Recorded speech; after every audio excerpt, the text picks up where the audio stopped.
News India 27 नव्या पिढीचं नवं माध्यम। मुंबई नाशिक महामार्गावर साई कुटीरजवळ चालत्या कारने पेट घेतल्याची घटना घडली आहे। ही घटना सकाळी 9:15च्या सुमारास घडली आहे।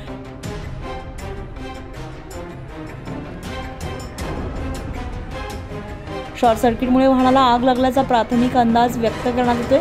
कार चालकाने प्रसंगावधान दाखवत गाडी रस्त्याच्या कडेला लावत गाडीतून उडी मारली आहे। महामार्ग पोलीस केंद्र घोटी, इगतपुरी नगर परिषद, अग्निशमन दल, टोल नाका, अग्निशमन दलाचे कर्मचारी यांनी घटनास्थळी दाखल होऊन आग विझवण्याचे काम सुरू केले।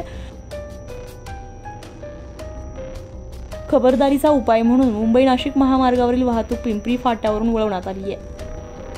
न्यूज इंडिया मराठीसाठी हेमंत काळमेघसह अश्विनी पुरी, नाशिक।